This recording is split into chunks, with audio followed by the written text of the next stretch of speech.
Hello, everybody. Welcome to Sports Shorts Monday. Tommy Krysan, Ronnie Rance here with you. I hope everybody had a great weekend. Great weather weekend if you were in South Louisiana, that's for sure. TK joining us today over at Court Street Cafe in the heart of Port Allen, just right across the Mississippi River Bridge from downtown Port Allen is Court Street Cafe, and TK will tell you all about it a little bit later on in the show. Tommy, let's the big topics to get to this weekend. One, the Masters is in the books.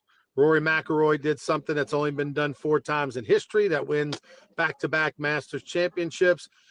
If you're a fan of Louisiana golfers, Patrick Reed and Sam Burns gave you something to cheer for and watch all tournament long, going back to Thursday to Sunday. Both finished in the top 12. Both will be in the Masters next year. Of course, Patrick Reed, former champion, will be there every year, but Sam Burns qualifies for the Masters with his 7th place finish. And 7th place, but really only 3 strokes back, of Rory. So I mean, he was in the hunt. And of course, the LSU baseball, what a disastrous weekend. The Tigers get swept by Ole Miss. Now they did what they always do, which is they had an epic comeback on Sunday. In that they were down 7-0. They came back, tied it 7-7, but then they lost 8-7 to Ole Miss. But they got swept by Ole Miss. 10-run ruled on Saturday, and man, things are just unraveling for LSU. They are 1 game ahead of South Carolina in the standings. That's all you need to know. They are 1 game ahead of South Carolina. They're in 14th place out of 16 teams. Ronnie, Ole Miss pitched the ball well. You got to give some credit there. But LSU, inconsistent. We keep bringing that word up. We talked about it on Sports Shorts Radio. To go down 7-0, then score 7. Then, he was questioned why they put Paz back on the mound.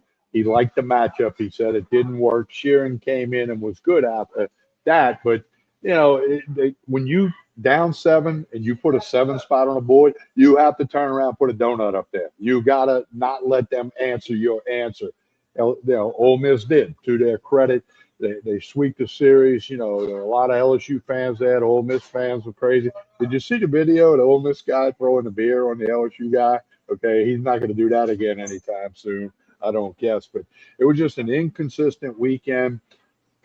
Jake Brown, as good as he's been, did not have a good weekend. A lot of strikeouts and men left on base, some timely errors, a lack of timely hitting. This is just not a good baseball team right now. Right now, they're not in the postseason. Now, they got time to turn that around, although the back half of their SEC schedule is tougher on paper than the front half. They're 15 games in now, and they'll host A&M this weekend. They'll just beat Texas twice. 3rd game of that series was put off because of weather. So I don't know what buttons got to be pushed, but LSU baseball just not playing good baseball in anywhere. The mound, the plate, the running the bases, the defense. It's just bad baseball right now. You said this LSU baseball team is not playing good right now. They haven't been playing good since the 9th game of the year. They were 8-0, looked like $1 million, hitting 368 as a team. Everything's clicking. Just came back from Jacksonville, sweeping, 3 D1 programs that people have heard of. And then the bottom has fallen out, and it hasn't stopped. What's their overall record, Tommy? I want you to look it up for me. 22-15. They've lost 4 in a row, and they're 6-9 in conference play, sitting in 14th place. Okay. They're 14-15 in their last 29 games. Correct. I mean, that's what they are. They are 14-15 in their last 29 games. That is awful. That is awful. And the reason that I don't believe it's going to change is because what do they do well? Nothing. They don't. Every now and then they look good for a couple of innings, but they don't play a good baseball game. There's nothing they do that they can hang their hat on. That, you know what? Yeah, look, it's baseball. Everybody has an off night when you play 56 games. But I'm talking about consistently, like hang your hat on. Like you look in the stats and they're in the top, 4 or 5 in the SEC. Like there's nothing that they do extremely well. They don't field it really well. They don't pitch it really well. They don't hit it really well. They don't steal bases at all. They don't have hit with power. Yeah, they hit with a little bit of power recently, but like statistically, the numbers aren't way up there in the league. So So, like, outside of Jake Brown, who's having an all-conference type year, there's nobody else that's off the charts. Now, some positive things. Okay, let's stay positive Monday, Tommy. Well, here's your 1 minute positive Monday LSU baseball segment, and that is the Braun was a nice story last week. Had 4 days where he hit over 400. The freshman played first base 4 straight games, did a nice job at first base, and so Zach York, not that looks like he's been replaced. Now, if Braun goes in the tank, they'll put York back in there and give him a chance. But Zach Braun is a positive story. Aaron Beatty over the last 14 games got a 14 game or 15 game on base streak. He's got an 8-game hitting streak, but he's got a 15 game on base streak. That's a positive story offensively. Obviously, Omar Cerna Jr. has been a nice story over the last 4 weeks about how he's came around offensively. Milam's a great story defensively. Only 1 error all season long. 993 fielding percentage. That's off the charts for a shortstop. Outside of that, Tommy, there isn't a story. The pitching, none. There's nobody on the mound. Nobody. There's not any. There's not. Kason Evans had that 1 game. And look, Kason Evans is great, going to pitch in the major leagues, but he's not an ace SEC pitcher this year. William Schmidt, not consistent, not a number 2 starter this year. He should be on Sunday, which is where he would be. If he was on Sunday, he'd be a lot better. You don't have a Sunday guy. There's no bullpen. Sheeran's probably the best story out of that bullpen. He's got the best numbers, been the most consistent out of that bullpen. Everybody else, there is none. So, I mean, Tommy, it's a problem. That's why I do not believe it's going to get turned around, because where would the consistency come from? And oh, by the way, you got at Georgia, you got A&M at home, who's red hot right now. You got a Florida team who just won a series, and they're going to be ranked. They're probably ranked this week. You got a tough weekend. And oh, by the way, South Carolina should be a layup. Well, they just swept Missouri 3 games this past weekend, so they're playing with a little bit of juice. So it's a bad deal, Tommy, because you have to go. LSU has to go. They're 6-9, 8-7 to guarantee themselves 8-7 in the last 15 to guarantee themselves a regional. Okay. Yeah. Now you can go 7-8 and probably get in, but 8-7 guarantees you. Yeah, and you got a good A&M team who took 2 from Texas coming into the box Friday, Saturday, Sunday this week. You also got Mississippi State on the schedule, who a little inconsistent there, but they got the ability, especially in Starkville, to take it to you. Okay. Now, the other thing, they're about to start a 5-game homestand. You got the Southland Conference leading Northwestern State Demons coming in tomorrow night. Are you on the call for that one tomorrow? Yeah, Lynn and I are doing it. Yeah, okay. And the Demons, even though they lost 2 out of 3 this weekend, they're still 1 game ahead of the Southeastern Lions in the Southland Conference. So, they're going to come in ready to go. They feel like they can come in and get something done. So, it's now going to go game to game, especially in SEC games, of can they turn anything around.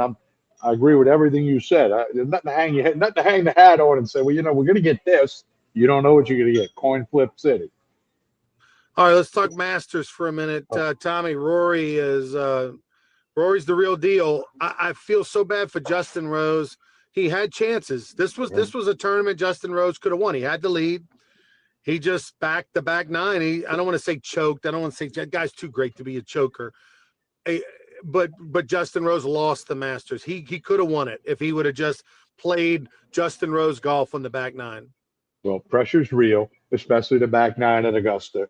We've known that all of our lives. We've seen countless stories from Greg Norman to, you name it. We can go down a list, and the pressure's real. And McIlroy didn't play his best round of golf Saturday or Sunday. He played much better Thursday and Friday.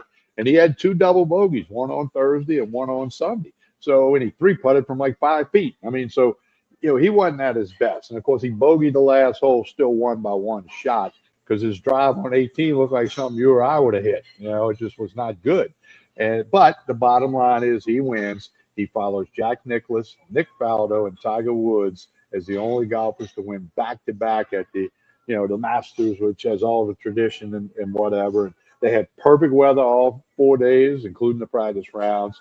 And Rory's the champ. He's back-to-back champion.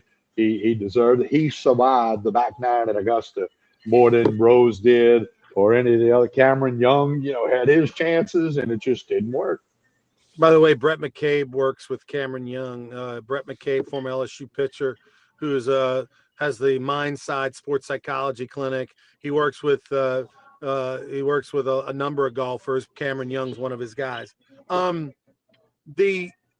The thing, Tommy, that blows my mind and it makes me feel better about myself on the golf course is that drive by Rory McIlroy in 18 was so atrocious. But and these are guys that play golf every day of their life, the greatest to do it. They swing 1,000,000 times in their lifetime on, each club. And yet still, it just shows you how hard golf is. That still Rory McIlroy can hit that drive. Like, that's unbelievable to me that he wouldn't just, hey, I got a 2-stroke lead. Let me just 3/4 this and just pipe it right down the middle. And no. He hits it like Ronnie Rance. It's unbelievable. Well, here's the other thing. You got to be lucky, and he was lucky. Where that ball went, he could have been had a swing that was inhibited.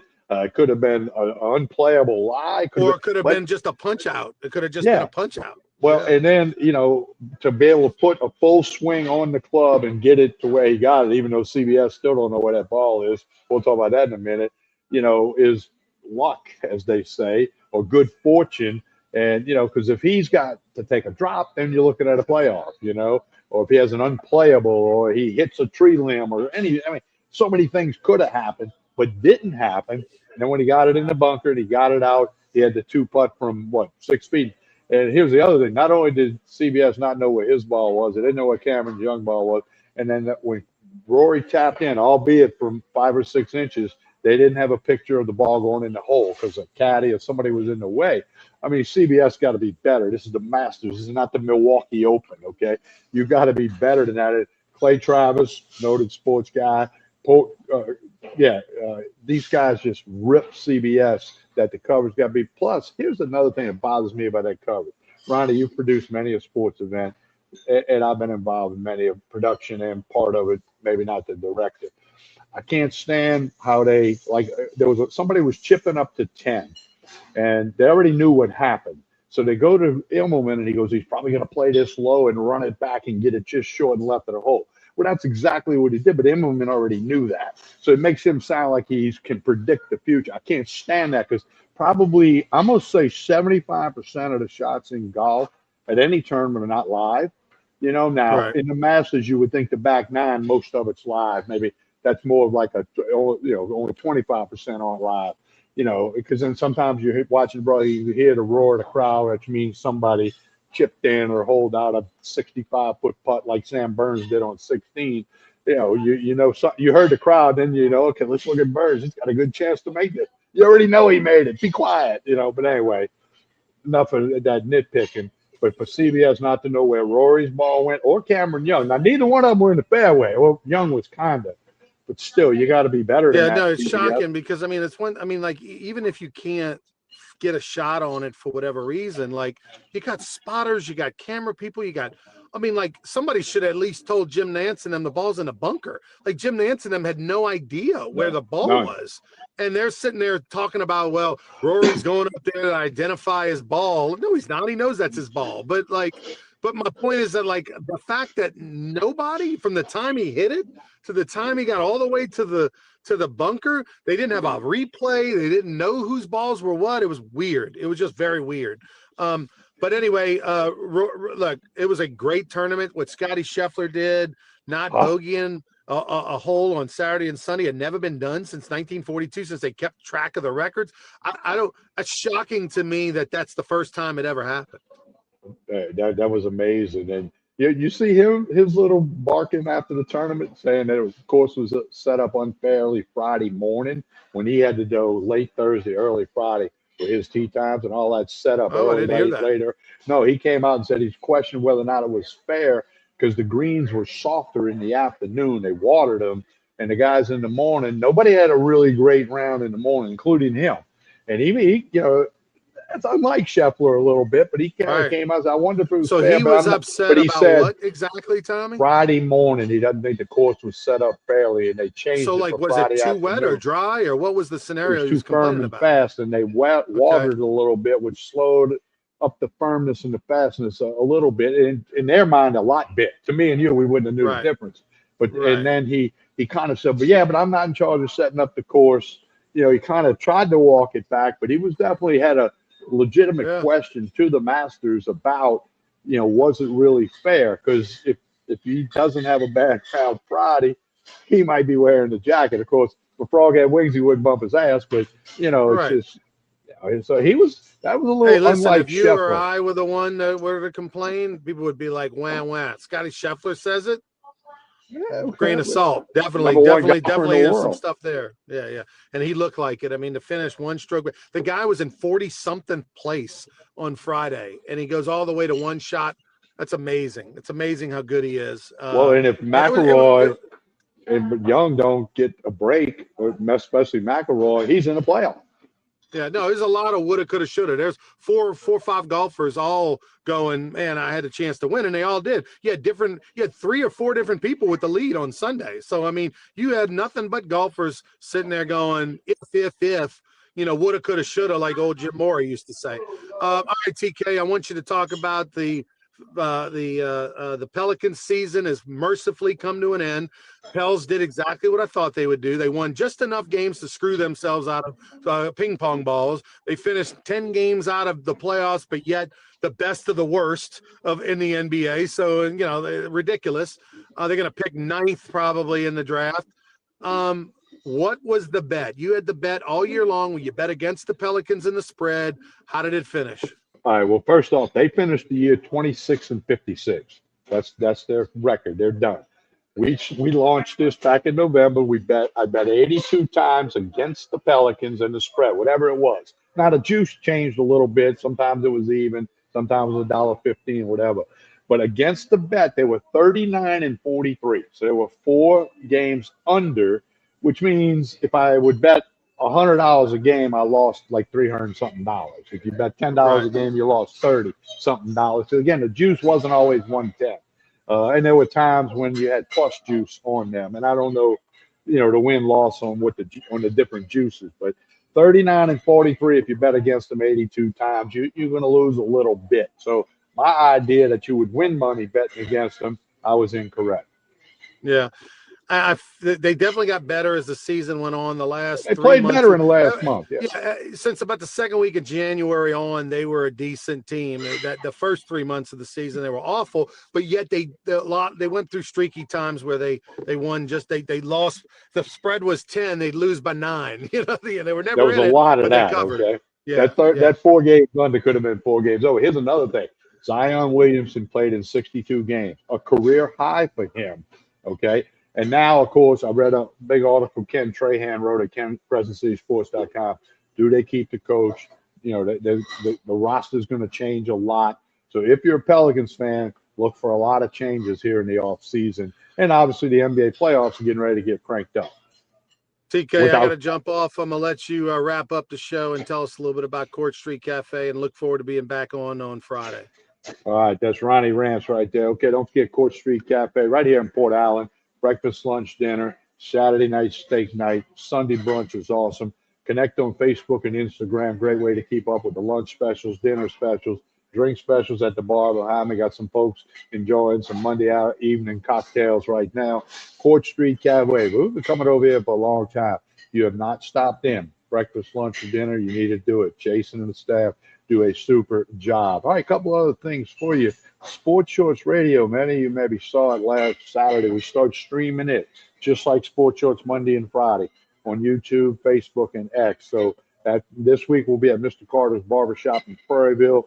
So if you're watching the show, you can watch it, you can listen, you can watch it later that day or Sunday morning or Sunday night. Hunter McCann, Ronnie Rance, and I now streaming Sports Shorts Radio on Saturday morning. So hey, don't forget to like and share this show, whether you're watching on Facebook, YouTube, or X. Look for some clips from the show tomorrow and Wednesday. And Sports Shorts will be back with a Sports Shorts Friday episode from Tremonti's Meat and Seafood in Baton Rouge Friday morning at 9. As we'll remind you again, a couple weeks ago, we made a programming change. Sports Shorts Mondays at 6:30 p.m. here at Court Street Cafe in Port Allen. Sports Shorts Fridays 9 a.m. from Tremonti's Meat and Seafood in Baton Rouge. Hey, like and share this show. We appreciate all the people who listened to the radio Saturday. A lot of comments on the stream, even though it was the first time. We didn't promote it a lot. We'll start promoting it like I just did. Sports Shorts Radio on Baton Rouge, Lafayette, Lake Charles, ESPN Radio, and now streaming on Facebook and X, just like Sports Shorts Monday and Friday. Have a great week, everyone.